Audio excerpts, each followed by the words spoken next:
एक गांव में कनुआ नाम का एक मिस्त्री रहता था। साल के बाकी समय तो उसके पास काम सही चलता था, लेकिन बारिश के आते ही उसका पूरा काम ठप पड़ जाता था, जिसके कारण उसकी पत्नी नक्को उससे बहुत नाराज होती थी। घर में खाने को कुछ भी नहीं है, कुछ लाओगे या भूखा मारने का इरादा है? अरे ये कैसे बोल रही है तुम? तुम्हारे तो मुंह से आग बरसती रहती है हर समय। जब पेट खाली होता है तो मुंह से आग ही बरसती है, फूल नहीं बरसते। अरे अब मैं क्या करूँ? जब बारिश शुरू होते ही मेरा काम बंद हो जाता है तो मैं क्या करूँ बताओ? तो ऐसा काम ढूंढो ना जो 12 मास चले। घर से निकल जाओ और जब तक कोई काम न मिले वापस ना आना। अरे ना करो, जाकर कोई काम ढूंढो और खाने के लिए कुछ लेकर आओ। अगर खाली हाथ वापस आए तो मैं तुम्हें खा जाऊंगी।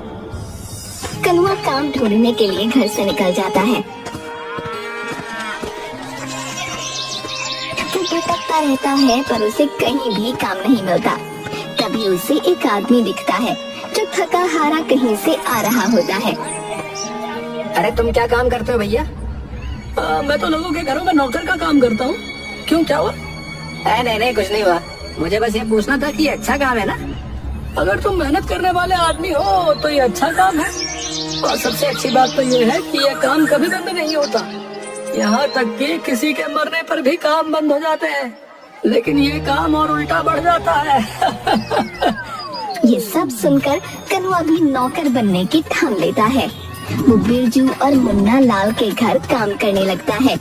धीरे धीरे वो अपनी मेहनत और ईमानदारी से सबका भरोसा जीत लेता है। कनुआ, तुम सचमुच बहुत मेहनती हो। तुम्हारे बिना हमारा काम नहीं चल सकता। धन्यवाद मालिक, ये तो मेरा कर्तव्य है। बिरजू के घर से निकलकर वो मुन्ना लाल के घर जाता है। कनुआ, तुमने हमारी सारी काम बहुत अच्छे से संभाल लिए हैं। तुम्हारी वजह से हमें कोई चिंता नहीं होती। धन्यवाद भाभी जी, आप खुश तो हम भी खुश हैं। इन दोनों घरों में ईमानदारी से काम करने से उसे तारीफ तो भरपूर मिल रही थी, मगर बहुत अच्छा पैसा नहीं मिल रहा था, जिस वजह से उसकी पत्नी अभी भी उससे नाराज रहती थी। अब तुम्हारा मुंह क्यों फूला हुआ है? दो घरों में काम करते हो और लेकर क्या आते हो ये जरा से सिक्के। इनका क्या मैं अचार डालूं? अरे जो मेहनताना मिलता है वही तो लेकर आऊंगा ना, या उनके घर में डाका डाल दो? मुझे नहीं पता, कुछ भी करो, अच्छा कमा कर लाओ, वरना मैं अपने मायके चली जाऊंगी। कनुआ अपनी पत्नी से बहुत प्यार करता था। वो उससे दूर नहीं रह सकता था, इसलिए वो ज्यादा पैसे घर लाने के लिए एक युक्ति लगाता है। मालिक, मुझे एक बात कहनी थी। हाँ बोलो कनुआ, क्या बात है? मालिक, मैंने सुना है कि मुन्ना लाल साहब ने आपके कपड़ों की नकल करके उन्हें सस्ते दामों में बेचना शुरू कर दिया है। क्या मुन्ना लाल ऐसा कैसे कर सकता है?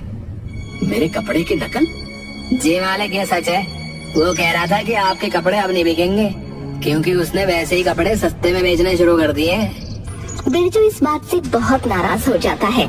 इसके बाद कनुआ मुन्ना लाल के घर जाता है। साहब, मैंने सुना है कि बिरजू साहब ने आपके ग्राहकों को ये कहकर लुभाना शुरू कर दिया है कि आपके कपड़े तो घटिया हैं। क्या बिरजू ऐसा कैसे कर सकता है भाई? वो तो मेरा दोस्त जैसा है। क्या बताएं साहब, आजकल पता नहीं चलता कि कौन दोस्त है कौन दुश्मन है। मैंने खुद सुना है, वो कह रहे थे कि आपके कपड़े किसी के लायक नहीं है और लोग अब उनके पास ही आएंगे। मुन्ना लाल भी इस बात से बहुत नाराज हो जाता है। दोनों के बीच तनाव बढ़ने लगता है। कनुआ अब उनकी पत्नियों के बीच भी आग लगाने की योजना बनाता है। भाभी जी, चांदनी भाभी कह रही थी कि आपका पहनावा बहुत खराब है और आपकी चुनी हुई साड़ियाँ पुरानी जैसी लगती है। क्या चांदनी ऐसा कैसे कह सकती है? मैं उसे दिखाऊंगी कि असली पहनावा क्या होता है। बड़ी आई। भाभी जी, सरिता भाभी कह रही थी कि आपकी साड़ियाँ देखकर ऐसा लगता है जैसे कि मछली बेचने वाली की साड़ी हो। मुझे पता ही था कि वो मुझसे जलती है, जल कुकड़ी कहीं की। कनुआ ने बिरजू और मुन्ना लाल के परिवारों के बीच अंतही दुश्मनी पैदा कर दी थी। वो लोग एक दूसरे से चिढ़ने लगे। लेकिन जब दिवाली आई तो सरिता ने सोचा कि त्योहार के मौके पर दुश्मनी खत्म कर देनी चाहिए। उसने कनुआ से कहा, कनुआ, ये मिठाई मुन्ना लाल के घर दे आना और कहना कि दिवाली की शुभकामनाएं। ठीक है भाभी, अभी दे के आता हूँ। लेकिन रास्ते में ही कनुआ वो मिठाई खा गया। फिर जब वो चांदनी के घर पहुंचा तो चांदनी ने भी कनुआ के हाथ बिरजू के घर मिठाई भिजवाई। लेकिन इस बार कनुआ मिठाई को अपने घर ले गया। मैंने मिठाई भेजी, लेकिन चांदनी से इतना ना हुआ कि वो भी भेज देती। मुझे बड़ा ही शौक चढ़ा था दोस्ती करने का, पर सरिता इस लायक है ही नहीं। मेरी मिठाई देखकर थोड़ी शर्म ही कर लेती। अब आखिर उसने उन्हें धोखा देने का सोचा, जिसके लिए वो इतने समय से तैयारी कर रहा था। मालिक, मेरी पत्नी बहुत बीमार है, इलाज के लिए बहुत से पैसों की जरूरत है मालिक। कितने पैसे चाहिए कनुआ? मालिक, कम से कम 50,000। ठीक है, ये लो, और पैसे भी जल्दी लौटा देना। जी मालिक, धन्यवाद। कनुआ पैसे लेकर गायब हो जाता है और काम पर वापस नहीं आता।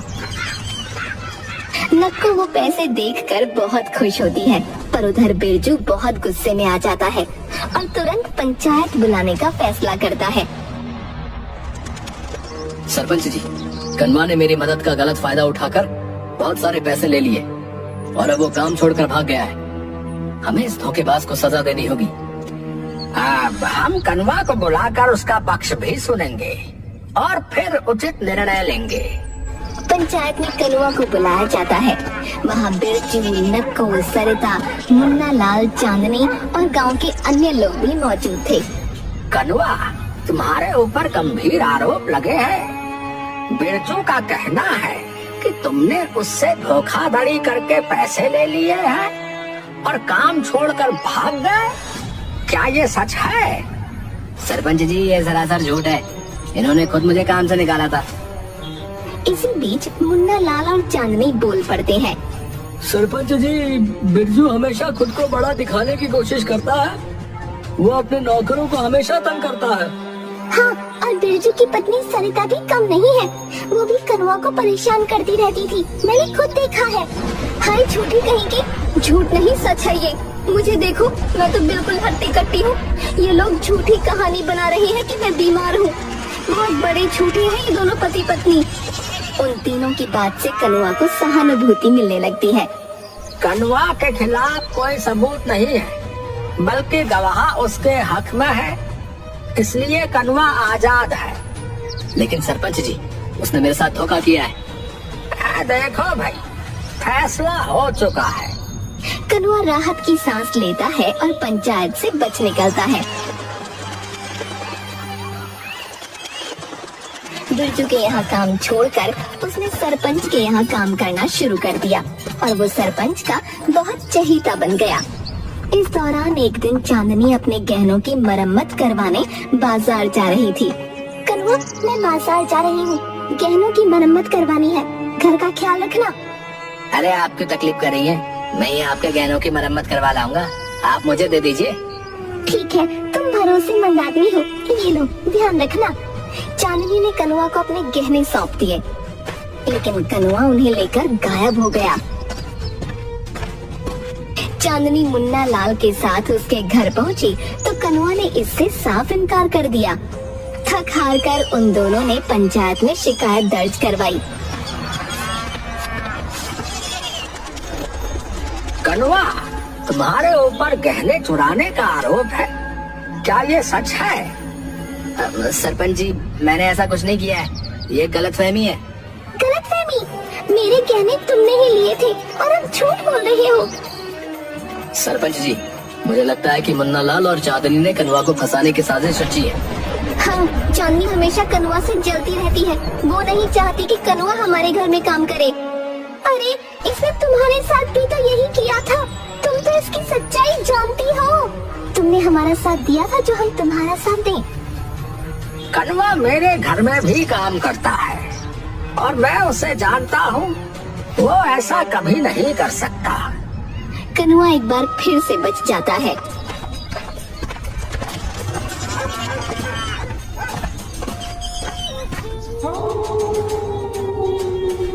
आपने तो कमाल कर दिया। अब हमारे पास बहुत सारे पैसे और गहने हो गए। चलो अब हम लोग शहर चलकर रहते हैं। चलो चलेंगे, शहर भी चलेंगे, लेकिन उससे पहले एक बड़ा हाथ तो मार लो। एक ऐसा बड़ा हाथ? सरपंच के घर। कनुआ सरपंच के साथ धोखा नहीं करना चाहता था, लेकिन नक्कू के बल देने पर वो राजी हो जाता है। वो कागज बनवाता है जिसमें लिखा होता है कि सरपंच की सारी जायदाद कनुआ के नाम है, और उस पर सरपंच की मुहर लगवा लेता है। सरपंच जी, ये राशन का कागज है, इस पर जरा अपनी मुहर लगा दीजिए तो मुझे आसानी से राशन मिल जाएगा है। हाँ हाँ, ये लो लो। मुहर लगते ही कनुआ के तेवर बदल जाते हैं और वो सरपंच को घर से बाहर निकाल देता है। अब तू पागल हो गया है क्या कनुआ? है ये क्या कर रहा है? आपने अपने हाथों से अपनी सारी जायदाद मेरे नाम कर दी है।